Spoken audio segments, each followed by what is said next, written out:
I'm Doug Richardson, and this is photography the way I see it.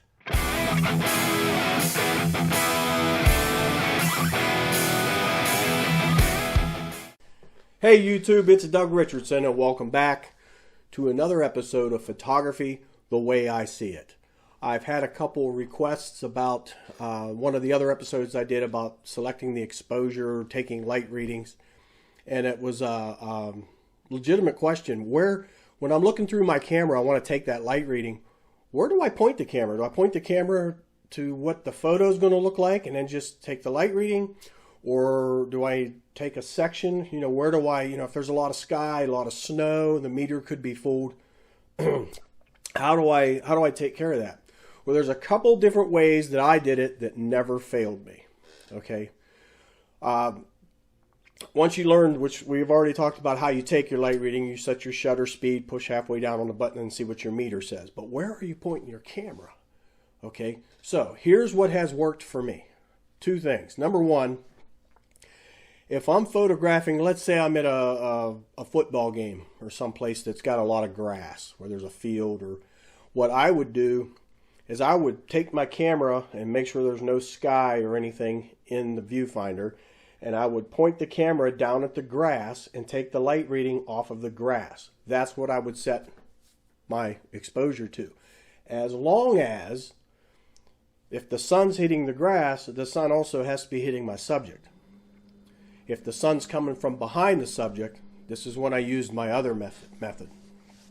Okay, that works on the grass. When the sun is hitting your subject, the sun is also hitting the grass. But what if the sun's coming from behind my subject? Okay, and you can still use this next method for if the sun's hitting them directly. But here's what I did that never failed me. I would take my hand, let me turn a little bit here.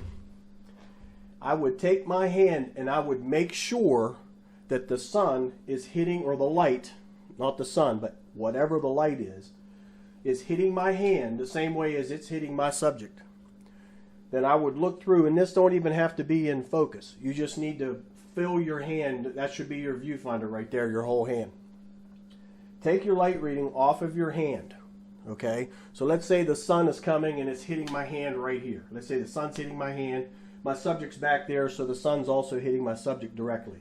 I take the light reading off my hand. Whatever my hand tells me, I'm underexposed by one stop, meaning one full shutter speed or one full f-stop. So if I meter my hand and my hand says 1,000th of a second at f11, then that means that I'm going to, like we talked about in that last episode, instead of shooting f11, I'm going to open up and let twice as much light in, because this is not 18% gray. It's going to underexpose your pictures by one stop.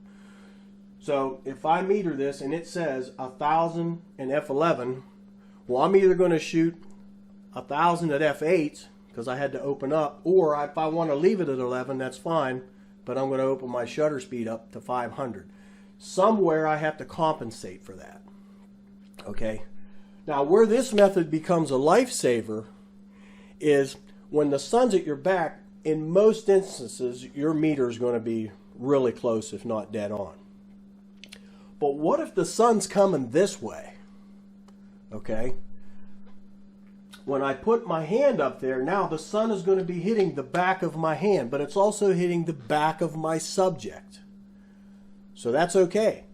What I do is the sun's hitting the back of my hand, so I take the light reading off of my shaded hand, okay, and same thing. That's going to underexpose me by a stop, okay, so I'm going to compensate by opening up the shutter speed one stop of what it says, or I'm going to open up an f-stop of what it says, okay. Okay, another way, if you're looking through your camera and you got that little needle going back and forth, you can just make sure that it matches on the +1 side, means +1, if that works out for you. But that's how I do it. And I'll go over that one. I know you can rewind, but I'm going to do it again just to make sure that I explained it right the first time. Okay, meter your hand, but make sure the light is hitting your hand in the same way that it is hitting your subject. So if the light's coming from behind, hitting my hand, that's okay.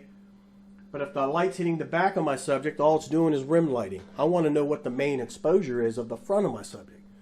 So light's coming from back here. I'm going to meter here, and then whatever this light reading is underexposed by one stop. So compensate by opening either your shutter or your f-stop one full stop. Remember, doubles and halves, okay? And that will take care of that. And that is how I metered. And I will tell you that using this method here, or using the grass whenever the sun's hitting the grass and the subject, neither one of those two methods has ever failed me, not one single time. Okay, so give that a try. Play with it a little bit.